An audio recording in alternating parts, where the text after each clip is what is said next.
तो प्यारे बच्चों, आज हम डिस्कस करेंगे डीओई की तरफ से प्रोवाइड किए गए मिशन मैथमेटिक्स क्लास 10th के लिए क्वेश्चन ऑफ द डे की वर्कशीट को, जो कि 1/8/2023 डेट के लिए है। इससे पहले जितने भी वर्कशीट और असेसमेंट डीओई की तरफ से प्रोवाइड किए गए हैं, सबका सॉल्यूशन दोनों मीडियम में अपलोड है। अगर आपने नहीं देखा तो कमेंट में लिंक मिल जाएगी, ओपन करके देख सकते हो, तो कमेंट चेक कर लेना। क्वेश्चन को स्टार्ट करते हैं। क्वेश्चन है, which type of solution of a linear pair of equation is shown by the following graphs. दिया गया सरल रेखाओं का ग्राफ रैखिक समीकरण युग्म के किस प्रकार के हल को दर्शाता है। तो लास्ट 3 वर्कशीट जो हमने किया है ना, उसी के बेस्ड पर ये क्वेश्चन है। तो ए है, यहाँ पर किस प्रकार की रेखाएं हैं।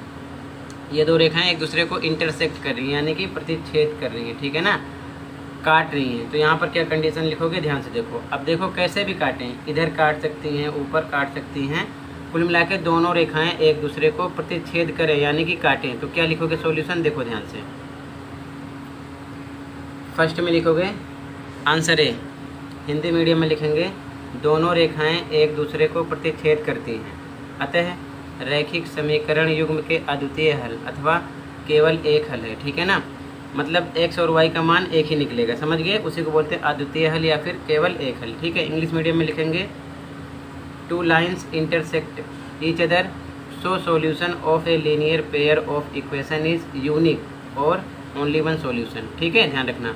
शॉर्ट में आप ये भी लिख सकते हो केवल एक हल या फिर अद्वितीय, इंग्लिश में यूनिक और ओनली वन सॉल्यूशन। लेकिन कंप्लीट लाइन लिखोगे ना, तो किस प्रकार हुआ, रेखाएं किस हिसाब से काट रही हैं, तो आपके अच्छे समझ में आ जाएगा, ठीक है। इसलिए मैंने कंप्लीट लाइन लिखा है, ठीक है। अगला देखो बी, देखो अब इसमें दोनों रेखाएं समांतर हैं, मतलब कि पैरेलल हैं।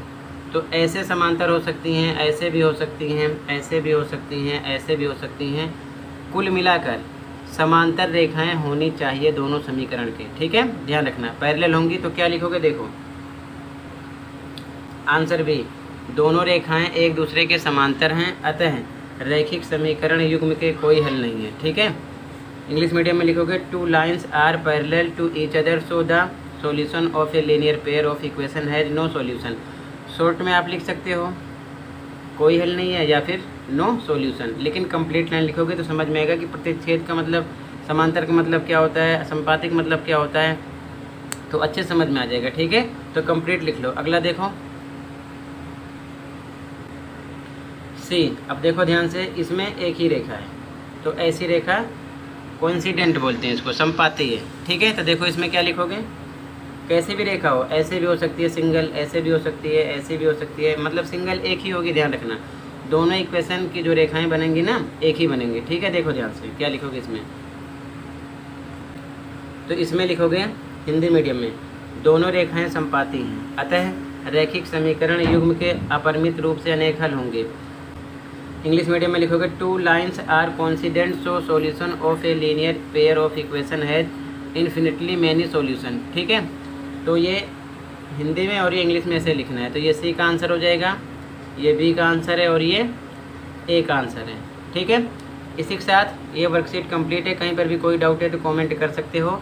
मिलते हैं अगले वीडियो में। Thank you for watching this video and take care.